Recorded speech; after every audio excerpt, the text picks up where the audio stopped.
여보세요? 아, 네네. 김덕수입니다. 예, 안녕하세요. 김동수 박사님. 네, 안녕하세요. 예, 잘 계셨습니까? 네네, 네, 감사합니다. 뭐, 나라가 잘 돌아가니까 편안하게 잘 계시죠? 예, 뭐, 문재인이 워낙 잘하니까 전 세계가 인정하잖아요. 잘한다고. 저는 문재인보다는 예. 오히려 그 보수 우파를 표방하는 정치 세력들이 더 심각하다고 저는 아, 판단하고 있습니다. 잠깐만요. 예. 네. 화면을 바꾸겠습니다. 어.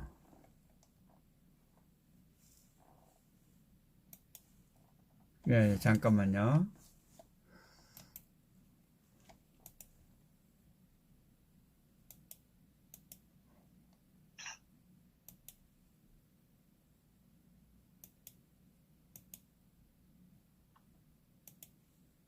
됐습니다. 예, 말씀하십시오. 보수 통합연대입니다. 그죠? 정식 명칭가. 국민통합연대인 것 같아요, 보니까. 예. 뭐 정확한지는 모르겠지만은.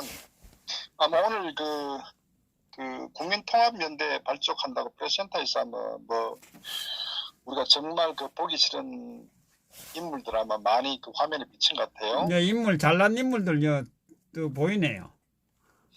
근데 그 국민통합연대 이제 이 추진위원장이 이재호 씨 아닙니까? 예, 예.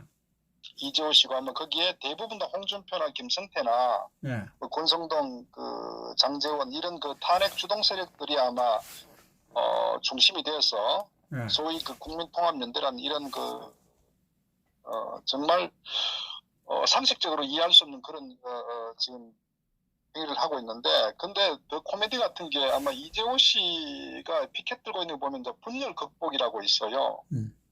근데 저는 물론 이제 이들이 주장하는 어떤 그 명분은 어쨌거나 문재인 이 좌파 세력에 대항해서 소위 그 중도 보수부터 포함해서 어떤 반문연대로 모두가 힘을 모아야 된다. 이게 이제 그 주장하는 명분인데, 예. 저는 정말 넌센 코미디라고 생각하는 거예요. 왜냐면은 모든 어떤 그 결과에는 반드시 그 원인과 과정이 있단 말이에요. 네, 예. 그럼 결국 우리가 100번 우리가 뭐 초등학생 날다시피 오늘날 이 대한민국 소위 문재인 이 좌파 정권의 이 집권의 배경 자체가 탄핵부터 비롯되지 않습니까? 우리 박사님 말씀 들으니까, 우리 박근혜 정부에 배신을 하고, 그래가지고 이 문재인 정권을 만들었지 않습니까? 그럼 만들어 놔놓고 또, 반문연대 또 배신을 하네요? 반문연대라는 말이, 그죠? 그러니까 저는 한마디로 코미디라고 밖에 저는 바라볼 수가 없어요. 더더구나 결국 이제 이들이 탄핵했던 그 주동 세력인데, 사실 정치란 거는 저는 그렇게 보는 거예요. 정치는 어쨌거나 이게 목적이 있잖아요. 예, 예. 국민들을 평안하게 국가 발전을 위해서 나름대로 정치적 이념과 가치를 가지고 투쟁하고 자기 어떤 노선을 지향하는 부분인데, 예. 근데 오늘날 현재 이 소위 그 보수 우파라고 표방하는 이 세력들은 이념적으로 전혀 그 보수 우파의 어떤 가치나 정체성이 확립이 안 돼 있다고 저는 보는 거예요. 단지 자신들의 어떤 권력을 지속적으로 누리기 위해서 어떻게 그 정치 공학적으로 접근하면은 총선 다음 뭐 어떤 그 선수를 한 번 더 할 것인가, 권력을 어떻게 이것밖에는 없지 국민과 국가 발전은 전혀 없는 거예요. 만약에 국민과 국가 발전을 위한 어떤 그 마음이 1%로 있었다면 저는 탄핵 절대 하지 않았을 것이다. 더더구나 탄핵이란 것도 정치적 정적 상태, 소위 보수와 어떤 좌우 간에 있어갖고, 또 좌익 세력들이 항상 우익 어떤 그 정권을 무너뜨리기 위해서 호시탐탐 끊임없이 지난 70년간 그렇게 해왔죠. 정치적 행위를. 김대중 같은 경우도 박 대통령 어떤 고속도로 건설에 대해서 반대를 위한 반대를 지금까지 해왔잖아요. 그게 좌익들의 실체란 말이에요.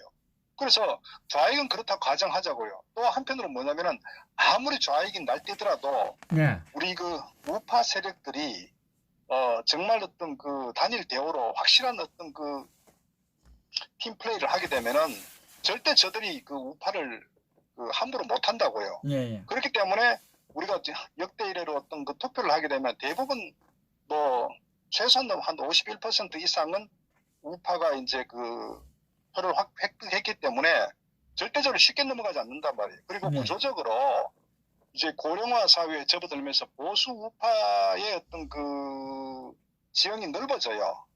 그래서 좌파들은 기본적으로 선거를 하게 되면은 절대 집권할 수 없는 그런 그 대한민국의 이 선거 환경이 이루어지고 있단 말이에요. 예. 그렇기 때문에 좌파들이 주장하는 게 뭐냐면 선거 연령을 18세로 낮추자든가 이렇게 그 자꾸 낮추자는 게 뭐냐면은 우리 대한민국의 인구 분포의 어떤 그런 구조 자체가 저들에게 불리하기 때문에 선거 공학적으로 자꾸 이제 그런 꼼수를 쓰면서 이제 그 선거 연령 하향하자는 게 바로 그런 것이 대한민국의 그 이념 체제 변화 과정이거든요. 예, 예. 그래서 정상적으로 하면 좌파가 집권할 수가 없어요. 놀아놨죠, 자상. 그렇게 그런 상황임에도 불구하고 막말로 우파 쪽에서 웬만한 그 결격 사유가 없는 사람을 후보로 내세우면은 좌파하고 붙으면요, 1대1로 붙으면은 우파가 승리할 가능성이 매우 높아요. 그게 대한민국의 정치 지형이라고요. 그런데 이번에 홍준표가 대선 후보로 나서가 압도적으로 24%가 뭡니까? 그것이 현재 대한민국의 정치 지형의 현주소거든. 다시 말하면은 보수 우파 국민들이 매우 실망했기 때문에 결국은 이 정권이 허무하게 넘어갔다고요. 그럼 결국은 이것은 탄핵으로부터 비롯됐기 때문에 이로 인해서 이 좌익 문재인 이 주사파 정권이 들어서서 대한민국을 총체적으로 몰락시켰단 말이에요. 예. 저는 몰락시키고 있는 게 아니라 몰락시켰다고 저는 이제 과의형으로 제가 주장하고 싶은데 네. 이미 정치라는 부분도 그렇지 않습니까? 정치 분야 같은 것도 모든 그 보수 우익 인사들 고위 관료들 적폐로 규정해가지고 거의 뭐 재판도 사실은 뭐 어떤 사법 체계가 정상적 작동되지 않는 거의 뭐 이념적인 잣대로 들어대가지고 뭐 전부 구속시켰잖아요. 사실은 뭐 우파는 무조건 구속이고 좌익은 무조건 뭐 불구속 기소시켜버리고 불구속시키고 네. 그것이 오늘날 지금 사법체계 현주소고 그 다음에 경제 문제도 뭐 너무나 잘 알다시피 이미 뭐 자영업자 소상공인들 지금 뭐 장사하시는 분들 피부로 뭐 아마 뼈저리게 느낄 거예요. 근데 그분들이 왜 들고 안 일어나죠? 그런데 결국 이제 그 부분도 언론이 지금 장악된 상태에서 예. 조작을 하다 보니까 개개인의 불만은 크지만 조직적으로 또 움직이기 위해서는 아마 지금 현재 뭐 경찰이든 뭐 검찰이든 여러 가지 언론 자체가 예. 장악을 해버렸기 때문에 네. 사전에 아마 이거를 아마 그 통제가 들어갈 거예요. 여러 가지가. 그것도 그렇고 뭐 문재인 씨가 넘어서 경제가 잘 돌아간다 하니까 내만 그런가 싶어서 가만히 있는가 보죠. 그러니까 이제 개개 자기 삶은 매우 어떤 그 궁핍해지고 있는데 어쨌거나 여론에서도 이제 그런 식으로 이제 뭐 문재인이 잘하고 있다는 식으로 하죠. 또 그다음 또 하나는 사실 그 맹점이 그 이념에 사로잡히게 되면요. 네. 자신들이 좌익이면 어떤 좌파이면서 문재인을 지지하는 사람들은 설사 자기가 경제적으로 힘들어도 그걸 비판을 하지 않는 경우가 참 많은 것 같아요. 중도는 좀 다르지만 이것이 사실 매우 좀 잘못된 그 방향으로 흘러가고 있는 거예요. 아, 그러니까 잘못을 제가 하면 비판을 해야죠. 예, 저쪽 쪽에 있잖아요. 라드 그렇죠. 쪽에 있는 분들을 네. 그 경제 뭐 이야기하면 뭐라 그런지 압니까? 행편이 좋은 분들 있잖아요. 그 사람들은 뭐 많이 있고, 잘 쓰고 다니는데 이래 이야기해요. 자기는 어려우면서. 그 다음에 또 하나는 이들이 이제 그렇게 주장을 하죠. 현재 어려운 경제의 그 원인은 이명박 박근혜 정부 때 경제 정책으로 인해서 그 후유증이다. 피해를 문재인 정권이 보고 있다. 이렇게 또 아주 그 왜곡시키고 있다고요. 그러니까 이게 한번요 종교 집단처럼 이 좌익의 이념의 경도가 돼버리면은 네. 이거 소시 답이 없어요. 솔직히 말씀드리면은. 그래서 저는 이 부분들이 참 이 대한민국 현주소다라는 것을 우리가 좀 인식했으면 좋겠다. 그리고 어쨌거나 안보 측면도 어쨌건 탄핵 이후에 사실 우리 안보도 대한민국 한반도 안보 중요하지만 북한 핵 문제도 만약에 탄핵이 저는 이루어지지 않았다면은 저는 김정은은 이미 저는 이 세상 사람 아닐 거라고 저는 보는 거예요. 왜냐하면 그 당시에 국제적으로도 북한의 어떤 핵실험에 대한 지속적인 이 실험으로 인해 가지고 국제사회가 굉장한 강도로 북한을 압박하고 있었거든요. 그리고 그 당시에 박근혜 대통령도 아마 2016년 8월 15일 날 아마 경축사에서도 북한에 굉장한 메시지를 이제 보냈고, 그 다음에 9월 초에 이제 아마 5차 핵실험인가? 그때도 결국 이제 도저히 북한의 이 김정은 집단은 함께할 대상이 아니다 해서 그 당시에 뭐냐면 이제 북한 주민들뿐만 아니라 북한 관료들도 남한으로 귀순해라. 우리가 기꺼이 따뜻하게 맞이해주겠다. 이래서 북한 어떤 이 김정은 집단을 거의 뭐 레짐 체인지할 정도의 어떤 방향성을 갖고 움직였단 말이에요. 그렇기 때문에 그때 아마 트럼프하고 아마 한 팀이 됐었으면은 저는 북한이 핵실험을 더 이상 진전도 못 시켰을 뿐만 아니라 이런 미사일 발사에 대한 완성도도 높이지 못했을 것이다. 저는 벌써 결단 났을 거라고 보는 그만큼 이 탄핵에 으로 인해서 어떤 이 국제사회에서 미치는 이런 영향도 엄청났고 한반도의 어떤 안보 불균형, 북한의 어떤 이런 핵지위까지 만들어주는 이런 상상 못할 정도의 어떤 영향을 미쳤기 때문에 여기에 대한 책임을 져야 되는 거예요. 그리고 외교관계 같은 경우도 사실은 뭐 우리가 중국이 팽창하고 있는 이 상황에서 이 한미일 삼각 동맹의 동북아의 축은 매우 중요합니다. 그래서 그런 부분이 결국은 좌파 정권이 들어섬으로써 한일 관계를 최악 상태로 만들어 버렸죠. 예. 한미동맹도 이름만 한미동맹인데 실질적으로는 거의 좀 파괴됐다고 보는 거예요. 한미동맹도. 그렇기 때문에 연장선상에서 사실 주한미군 주둔 비용에 대해서 이제 50억 불 수준까지 한 것도 사실 정상적으로 하면 그렇게 미국하고 한국과는 이렇게 협상의 금액이 그렇게 이루어지지 않아요. 통상적으로 뭐 5%, 10% 정도 이렇게 간단 말이에요. 그 다음에 협상의 어떤 기간도 1년 단기가 아니라 보통 뭐 3년 이런 식으로 해가지고 특히 한미 동맹이 공고한 상황에서 유지가 되면은 사실 이 문제는 미국의 총 국방 예산이 한 해에 거의 한 7,800억 불 정도 쓰는데 그 규모에 비해서 한미동맹 사실 이 50억 불은 거의 뭐 얼마 되지 않는 거예요. 거의 10억 불 정도 통상적으로 한 1조 좀 내외였으니까. 예. 그만큼 한미동맹이 무너짐으로써 결국 미국이 대한민국을 바라보는 여러 가지 어떤 부정적 인식, 그 연장선상에서 이 주한미군 협상 비용도 말도 안 되는 5배를 올려가지고 협상하잖아요. 이것도 결국은 미국의 어떤 트럼프 정부가 바라보는 대한민국의 문재인 정부를 이제 엿먹으라는 그런 하나의 경고성 메시지라고 보는 거예요. 정상적 협상 이 주제가 아니고 예. 그만큼 이 한미 동맹이 완전히 와해됐다. 저는 이렇게 지난 2년 반, 3년간에 보는 거예요. 그렇기 때문에 결국은 이 대한민국의 어떤 정치, 경제, 안보, 외교 이 모든 게 총체적으로 무너졌어요. 결국은 문재인 좌파 정권 무능하죠. 원래 좌파는 무능한 겁니다. 노무현 때도 결국은 대한민국만 거의 완전히 망가졌단 말이에요. 경제가 노무현 때도 세계 클린턴 행정부 당시에 세계 경제 호황이었는데 대한민국만 마이너스 성장했단 말이에요. 그것이 네. 좌파 정권의 무능의 실체이기 때문에 그래서 안희정 씨 같은 경우에 결국은 패족이라고 스스로 자신들이 이렇게 패족으로 규정을 했잖아요. 예. 그만큼 좌파는 무능한 집단이란 말이에요. 그렇기 때문에 그 결과 결국 이명박이 500만 표 차이로 정동영을 이겼지 않습니까? 예. 이미 우리는 이 노무현 좌파 정권의 무능을 경험했단 말이에요. 그러면 문재인이 짓고 나면은 제가 볼 때 오히려 노무현보다 더 못하면 못했지. 이건 뻔히 예견된 하나의 시나리오였다. 저는 이렇게 봅니다. 자, 그러면 이런 좌파가 들어서면 대한민국이 철저하게 망가진다는 걸 이미 시행착오를 겪었기 때문에 뻔히 예견된 상황임에도 불구하고 탄핵을 시켰다. 이것은 정치인들은 정치할 자격이 없고, 왜? 어떤 자기 정치적 행위와 결단을 했을 때 앞으로 어떤 미래가 어떻게 예견될 거라고 저는 정치인이라면은 최소한도 판단을 할 수 있을 거라고 보는 거예요.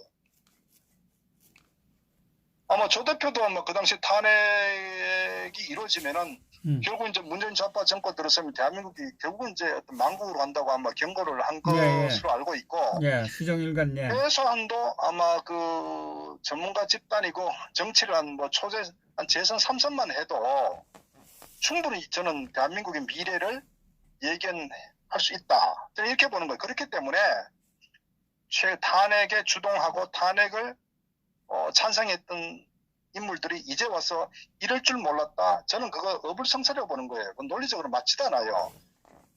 그래서 그들은 완전히 거짓으로 포장해서 자기 자신이 합리화하고 탄핵을 했는데 이제는 되돌릴 수 없으니까 자기 스스로 빠져나가려고 이럴 줄 몰랐다. 이런 변명을 하고 있기 때문에 저는 그런 세력들 정말 철저하게 저는 응징해야 된다. 정치를 한다는 것은 일반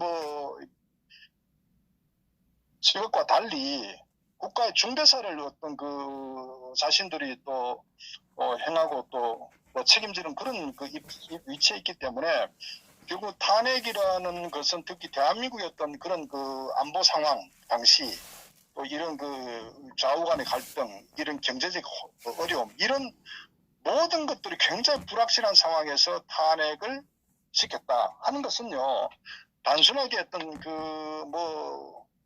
선거 출마 불출마한다 이거 갖고는 될 상황이 아니에요.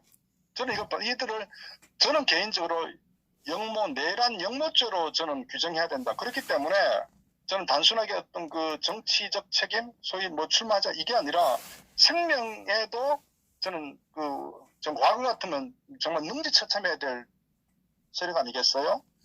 그럼 그만큼 이들이 저지른 큰 어쩌는 폐악질은 반드시 저는 자신들이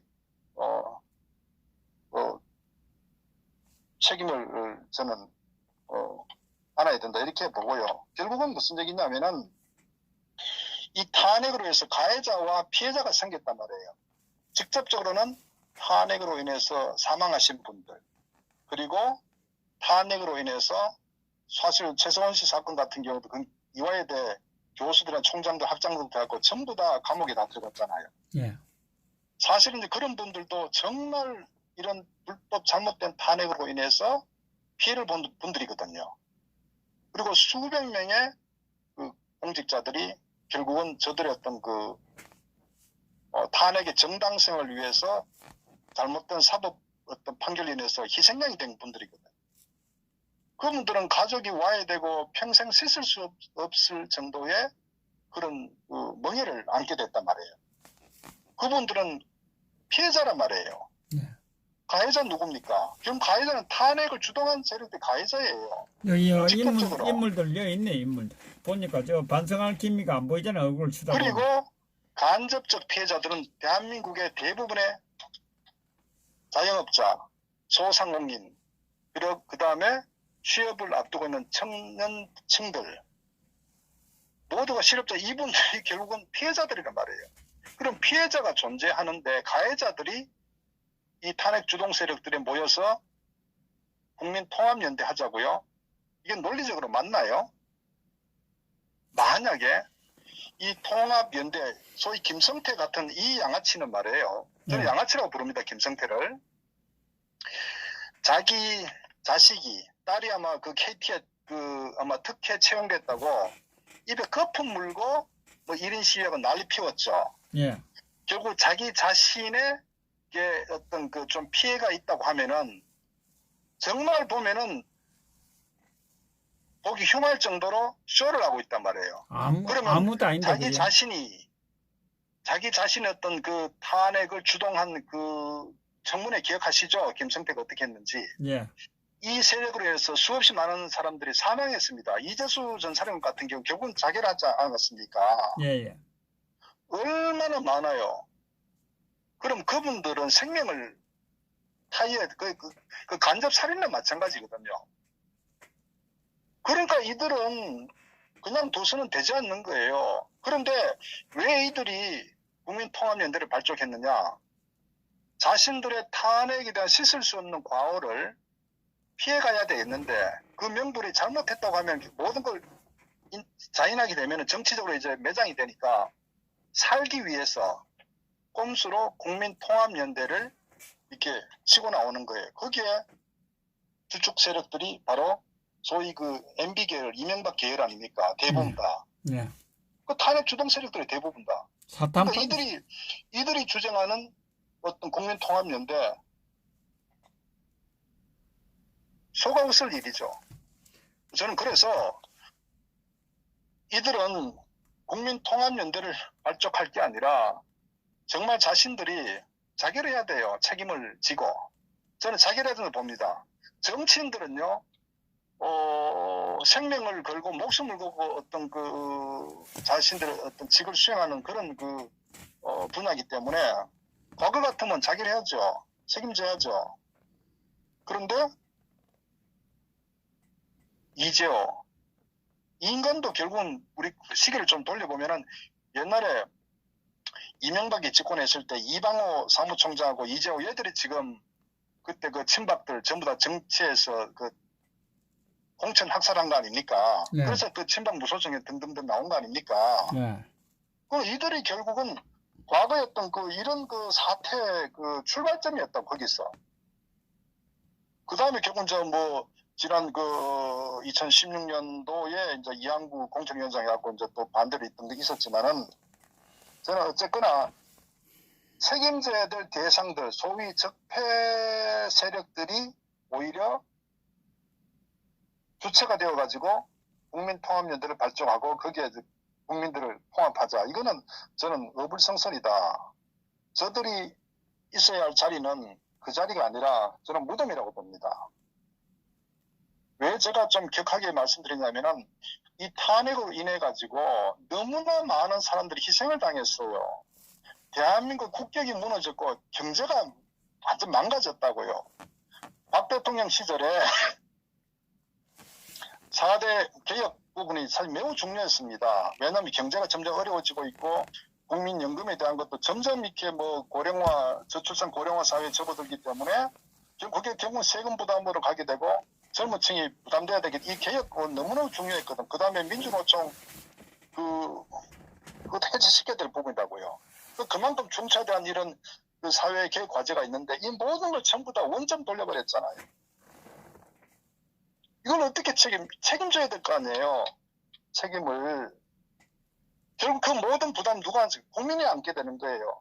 근데 왜 국민들이 여기다 침묵을 하고 소위 반문연대 문재인만 비판하면 전부 다 함께한다? 그건 아니죠.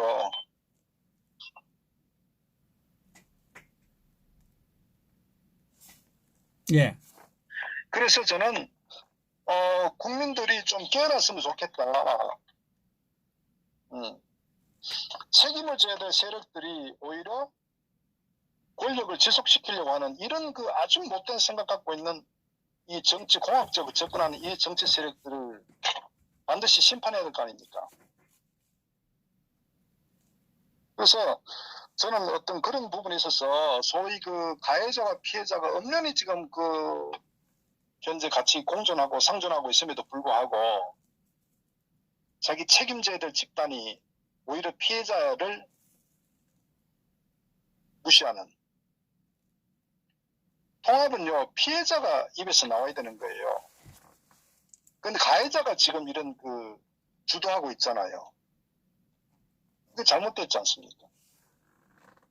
맞습니다. 그리고 탄핵이라는 것도 어쨌거나 법적으로도 잘못됐고 정치적으로도 잘못된 거예요. 그 다음에 탄핵 이후에 결국은 대한민국의 어떤 그 몰락 과정 이것도 상상할 수 없을 정도의 큰 충격이고 여기에 대한 책임도 반드시 져야 될 것이고 그 저는 반문연대 하자는 세력들은 전부 적으로 규정해야 된다. 저는 그렇게 봅니다. 맞습니다. 예. 그리고 제가 또 항상 주장하는 국민들이 좀 깨어났으면 좋겠어요. 문재인만 견제하면 될 것처럼 천만에요. 문재인 견제한다고 될 일이 아닙니다. 오히려 적은요, 외부의 적보다는 내부의 적, 소위 무늬만 보수인 위장 보수, 이 세력들은 끊임없이 기회주의적 행태를 보이고 국민들을 이용해 먹고 자신들이 불리하다 싶으면 또 다른 세력과 결합하고 국민을 이용하고, 그게 이 위장 보수 집단들의 실체라고요. 지금 유승민이 같은 경우도 보세요. 다음에 어떻게 하면은 자기 어떤 세력들을 더 어떤 그 정치 중심에 들었을 것인가 해서, 이게 뭐 김종인이든 또는 뭐 홍석현이든 좌익이든 관계없이 자기에 도움이 되면은 좌우 가리지 않고 야합한다고요. 이게 얘들 실체라고요, 실체. 그래서 저는 막말로 다음에 우파가 50석이 되는 한이 있어도 잘못된 세력은 좌파에게 세력이 넘어가더라도 저는 올바른 투표해야 된다. 저는 이렇게 봅니다. 그래야 한 번은 힘들어도 그 다음부터는 이런 세력들을 보태시킬 수 있다고 보는 거예요. 그래서 정치를 너무 공학적으로 접근해서 하지 말았으면 좋겠다. 그래서 어쨌거나 저는 뭐 대한민국 바로서는 가장 좋은, 저는 어떤 건 전화위복이 될 수도 있다고 보는 게, 박 대통령이 탄핵의 부당성에 대해서 진실을 밝히는 이 과정, 그리고 거기에 주동했던 세력들을 반드시 응징하고, 역사 속에서 저는 짓을 수 없는 어떤 그런 좋은 글씨를 새겨야 저는 두 번 다시 이런 기회주의적이고 배신의 정치는 저는 없을 것이다, 그렇게 보는 겁니다. 절대적으로 그 총선이 모든 게 다가 아니라는 그런 좀 그 인식을 했으면 좋겠어요. 우리가 대선 때도 홍준표 찍었을 때도 홍준표가 문재인이 넘어가면 안 된다 하고 홍준표 찍었지만은 뭐 결과 달라진 거 없잖아. 6.13 총선 때도 결국 참패했잖아. 사실 뭐 참패한다고 달라진 게 뭐가 있나요? 이들이 그러니까 우파 내에 혁신인 곤양, 혁신 전혀 뭐 기대할 수도 없었고 정치가 계속 질이 밀려나거든. 그렇기 때문에 저는 다음 총선에 우리가 패배를 하는 한이 있더라도 올바른 선택, 의석수가 50석만 돼도요, 정말 투쟁하고 결기 있는 그 50명이 저는 나머지 250명을 전 제압할 수 있을 것이라고 봅니다. 숫자가 200명이 돼도요, 이런 오합지졸 200명은 좌파들과 싸워서 상대할 수가 없다고요. 정말 현재 대한민국에 제대로 정신 박힌 정치인 20명만, 교섭단체 20명만 있어도 저 문재인 좌파정을 견제할 수 있다고요. 저는 숫자의 문제가 아니라 의식의 문제고, 어떤 이념적으로 무장된 이런 그 우파 정치인이 정말 20명만 나와주면은 전 대한민국 달라진다고 보는 거예요. 그들이 국민들과 함께 투쟁하기 때문에. 근데 문제는 지금은 침묵하고 자기 정치적 이익을 위해서 좌든 우든 가리지 않고 공학적으로 접근하는 이런 정치 행태, 정치 세력들이 대한민국의 문제지, 저는 숫자의 문제가 아니다. 예서는 이렇게 좀 판단하고 있습니다. 예. 예, 예. 그런데 이제 이 탄핵 그 세력은 지금 62명이지만 63명이죠. 63명이지만 우리 국민들의 피해는 이게 예? 천문학적인 피해 아닙니까? 이거 지금 계산을 할 수가 없잖아요. 이게 만약에 이 63마리한테 전가를 한다면 이 자들은 정말 예? 왜 이들이 교묘하냐면요, 오늘날 대한민국이 경제 실정, 안보 실정, 모든 걸 실정이라고 그래요. 그런데 그것을 전부 문재인 탓으로 돌린단 말이에요. 왜? 자기들의 잘못은 문재인을 비판함으로써 자기 잘못을 묻어갈 수 있다고 국민들을 아주 왜곡시키고 있어요.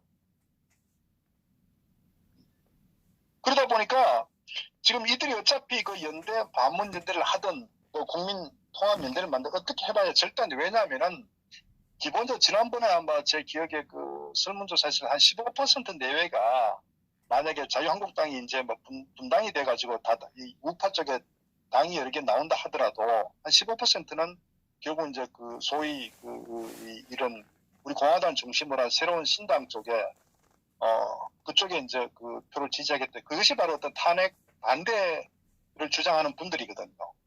정통 저는 보수 우파 국민들이라고 보는 때문에 어떤 경우든 저들이 어떠한 술수에 하든 간에 저는 거기에 포함 안 된다고 봅니다.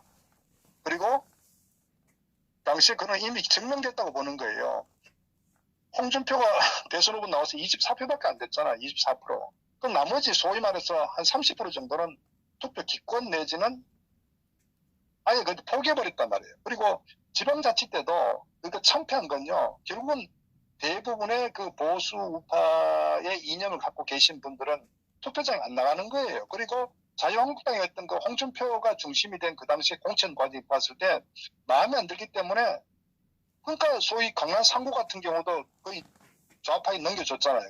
서초구 하나만 됐잖아요. 바로 그것은 통합의 문제가 아니라 정치를 바로 하지 않으면은 우파 국민들은 실망하고 선거하러 나가지 않는단 말이에요. 그렇기 때문에 지금은 통합의 이 문제가 아니라 우파의 어떤 이념과 가치를 바로 세우고 탄핵이 잘못됐다는 것을 그거는 정말 저는 뭐 백서를 만들어서 확실히 하고 그로 인해서 문재인 좌파 정권의 집권의 부당성을 주장하고 그리고 그 기반하에서 좌파의 실정과 이 부조리, 이 비리 부분을 강력하게 어필하고 국정조사를 하든 청문회 하든 이렇게 강한 공으로 밀고 나갔을 때 우파가 결집하고 저는 새로운 희망이 있지.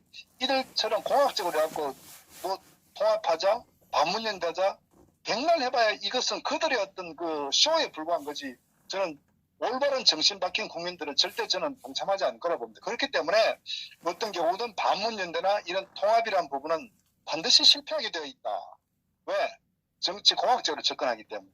그리고 그 배경에 자신들의 어떤 그 정치적 생존을 위해서 국민들을 현혹시키려고 하기 때문에 여기에 국민들을 저는 속아 넘어가지 않는다. 막말로 우리 공화당 당원들뿐만 아니라 어떤 탄핵의 부당성에 공감하는 분들이 저희들 반문연대 하자고 했을 때 거기에 동참할 것 같습니까? 이분들은요 투표장에 안 가면 안 갔지 그거 하지 않는다고. 그렇기 때문에 이것이 바로 좌파가 원하는 모델이라고요. 이 문재인 좌파 정권 소위 더불당이 가장 두려워하는 시나리오가 뭔지 압니까?